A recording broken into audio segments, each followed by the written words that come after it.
Hello everyone, and welcome back to Joy, assuming you've been with us for our previous mindfulness practices.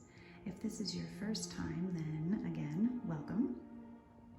And if this is your first time, then you might want to take a moment to go back and look at least one of the previous sessions that we've done, because in those there'll be a little bit more of an introduction than there will be tonight on this particular mindfulness practice of meditation. So it'll just help set you up a little more than what we're going to say tonight. Or you can stay with us and I think you'll still understand.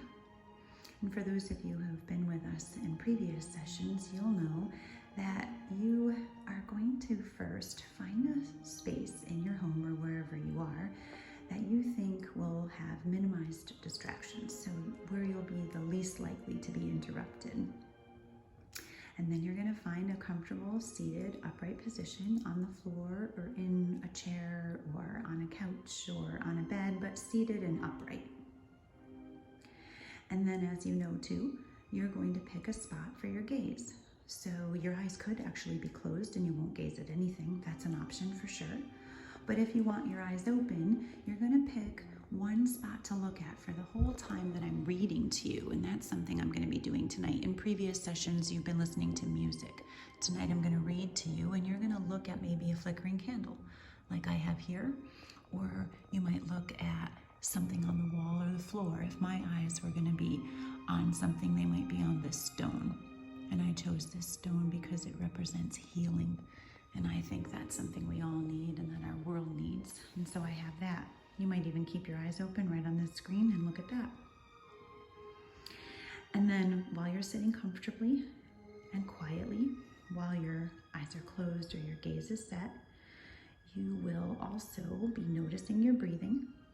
So just breathe in and out and try to do that with a little more intention. And then you'll also be noticing that thoughts are on your mind. And that's okay. You're just going to see if you can possibly let them go back out again as they come in. So instead of reacting to them in some way or telling stories to yourself about them or saying anything out loud if others are with you in the room, you will just let those thoughts come and go. And those are the main things. You're finding a place with minimal distractions. If there are distractions, doing your best to ignore them the whole time that I'm reading. You will be seated in an upright, comfortable position. Your eyes will be closed or your gaze will be set in one spot. You will be intentionally breathing in and out as best you can. You might often forget to breathe in and out intentionally, and that's okay.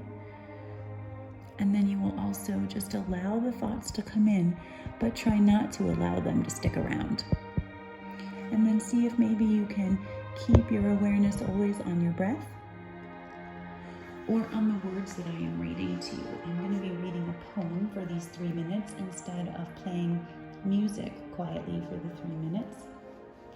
And if these words resonate with you, then maybe they are words that you want to pay attention to. And if not, then maybe you just want to let my voice be kind of like background and you focus instead more on your breath.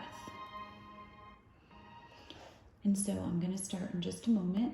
I'm going to be reading you the poem called Desiderata, and it just means the things you desire. Okay, so you are seated and comfortable. Your gaze is set or your eyes are closed. You are intentionally breathing in and out, and you are letting thoughts come, but you're letting them go back out.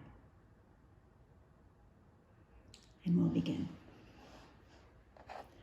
Go placidly amid the noise and the haste, and remember what peace there may be in silence. As far as possible, without surrender, be on good terms with all persons. Speak your truth quietly and clearly, and listen to others, even to the dull and the ignorant. They too have their story. Avoid loud and aggressive persons. They are vexatious to the spirit. If you compare yourself with others, you may become vain or bitter, for always there will be greater and lesser persons than yourself. Enjoy your achievements as well as your plans. Keep interested in your own career, however humble. It is a real possession in the changing fortunes of time. Exercise caution in your business affairs, for the world is full of trickery. But let this not blind you to what virtue there is. Many persons strive for high ideals, and everywhere life is full of heroism. Be yourself. Especially do not feign affection, neither be cynical about love, for in the face of all aridity and disenchantment, it is as perennial as the grass. Take kindly the counsel of the years, gracefully surrendering the things of youth. Nurture strength of spirit to shield you in sudden misfortune, but do not distress yourself with dark imaginings. Many fears are born of fatigue and loneliness. Beyond a wholesome discipline, be gentle with yourself. You are a child of the universe no less than the trees and the stars. You have a right to be here. And whether or not it is clear to you, no doubt the universe is unfolding as it should. Therefore, be at peace with God, whatever you perceive that to be, and whatever your labors, and aspirations in the noisy confusion of life, keep peace in your soul. With all its sham, drudgery, and broken dreams, it is still a beautiful world. Be cheerful. Strive to be happy. So we've come to the end of our practice. You can start to move around again. You can open your eyes if they were closed.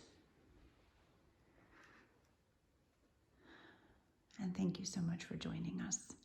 Namaste, and eat your